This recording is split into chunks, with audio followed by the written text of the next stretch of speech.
Sleep is like a dry sponge, preparing your brain to absorb new information. It solidifies memories and helps you retain what you've learned.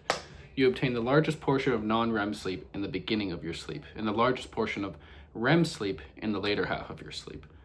Non-REM sleep is non-rapid eye movement, and this is associated with deep rest. REM sleep, rapid eye movement, is associated with like mental health aspects and improving neural networks. It's good for the brain. It's sort of like a brain recycling factory. Well, emotional recycling factory. We're not recycling our brain here. For those finding themselves underslept, it is primarily REM sleep that is being sacrificed. REM sleep is where the magic happens, connecting ideas and enhancing problem solving, taking you from knowledge to wisdom. During sleep, the brain's lymphatic system becomes more active, clearing waste products and toxins, including beta amyloid, which is a protein associated with Alzheimer's disease. This system relies on the brain being in a relaxed state during sleep. So disruptions to sleep patterns may hinder this waste removal process, contributing to neurodegenerative diseases. And just like it would hinder your glymphatic system, it would also hinder your lymphatic system as well. So sleeping optimally is crucial for both of those very important processes within the body to remove toxins. Think of sleep as like an emotional first aid. It soothes painful memories and helps you wake up less reactive, and is the number one lifestyle change that I recommend for optimal mental health. Sleep affects the regulation of hormones like leptin, which suppresses appetite, and ghrelin, which stimulates appetite. Sleep deprivation increases ghrelin levels and reduces leptin, leading to increased hunger and cravings for highly processed foods, and which obviously would contribute to weight gain. Sleep as well is the number one fat burning process time for your body, meaning you burn the most fat during sleep. If you are underslept, that alone, regardless of food, will contribute to weight gain. Non-REM sleep helps your body recharge and your brain process information. REM sleep boosts memory and emotional health, and yes, dreams might be your brain's way of handling emotions. Sleep helps in pruning unnecessary neural connections, thereby making the brain more efficient. This process is essential for memory and learning. Think of this as like a sort of recycling, as I was saying earlier. So it's almost like, think of like autophagy or mitophagy. Think of it as some form of like brain autophagy. You are clearing out the waste to optimize and run efficiently. So with non-REM sleep, a minimum of 7 hours, depending on sleep quality, is required in order for your body to function optimally. Deep sleep is where your body repairs, heals, and strengthens your immune system. Growth hormone, which plays a key role in the tissue growth and repair, is primarily secreted during deep sleep, which is slow wave sleep. Think of deep sleep as like a slow wave like this, and then non-REM sleep, REM sleep, or rapid eye movement sleep, it's going to be more sporadic waves like this. So this repair is vital for muscle recovery, immune function, and general physical restoration. Sleep enhances immune function by promoting the production of cytokines, which are proteins that help fight infection and inflammation. Chronic sleep deprivation weakens the immune system, making the body more susceptible to all sorts of infections and diseases. Keep a consistent schedule, even on the weekends. Your sleep timing may be as important as your sleep duration.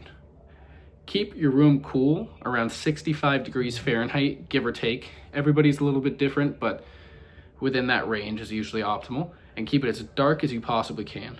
You can utilize blackout curtains, or I myself use a sleeping mask, and I swear by it. I love it very much. Avoid caffeine. You can't be perfect. Everybody loves their coffee. Everybody loves their tea.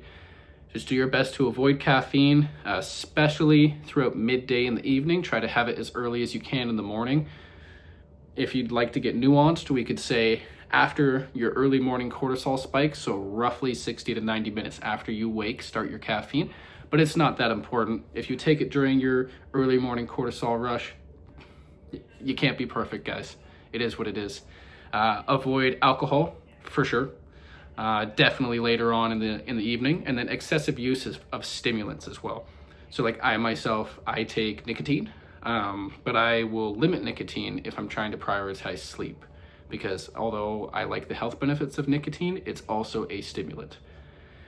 So next here we've got get the EMFs out of your bedroom. They may seem benign, however, excessive EMF exposure can disrupt your sleep and circadian biology. So this is things like your cell phone. Make sure you put that on airplane mode. If you have the ability to, if you have an alarm clock, or if you're a soft sleeper and you can have your alarm clock outside the bedroom, put your phone outside the bedroom. Disconnect your Wi-Fi router at night. There's a lot of different things you can do to lower your EMF exposure. Again, you don't have to be perfect. We live in the real world here, but if you can limit it, you might see some benefit to your sleep. Avoid those blue light, or the bright blue screens at nighttime, so blue light.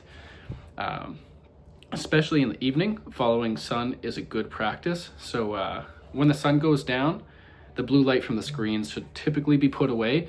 You're always going to be getting optimal light at the times of the day where ancestrally we would have been getting a lot of light. So like say if it's wintertime in Canada and the sun's gone down, ancestrally or biologically, our biological clock, we would not be seeing bright lights aside from like maybe a fire. So it's unnatural for our bodies, and our bodies are simply just trying to tell us that we don't like this, we're not used to this, and if we're giving it bright light, we're going to trick our bodies into thinking it's awake. And then you're going to struggle with sleep, and you're not going to produce the right hormones such as melatonin to be able to wind you down into that sleep. And lastly here, for just simple sleep advice, is get sunlight in your eyes first thing in the morning to set your circadian rhythm, and also in the evening at sunset as well. So if you can get sunlight in your eyes roughly 15 minutes, preferably first in the morning, first when you wake up, but anytime throughout the day as well is also beneficial. And then secondly, at sunset as well, it's very beneficial. This is tremendous for your hormonal health and for your sleep health. You wouldn't think something this simple would make such a big difference, but it's phenomenal, the difference that it does make. It is unbelievable. I do this as much as I possibly can, and it's amazing. That's all I could say. And then lastly, get grounded. So this is another thing that has optimized my sleep tremendously. Get grounded. I use a grounding sheet personally for when I sleep, and my girlfriend, she sleeps with me, so she uses it as well, and we swear by it. It's so helpful in generating deep sleep and staying asleep and just overall being well rested. It has so many health benefits. Get your feet in the dirt, get your hands in the dirt, hug a tree, get a grounding mat, grounding sheet. We were meant to have our feet in the dirt, guys. So if you have the means, if you have the opportunity, get yourself grounded. Even get yourself in a body of water. It's phenomenal, the benefits that you can see. But that's it for sleep here today, guys. Thank you for joining me, and have a good rest of your day.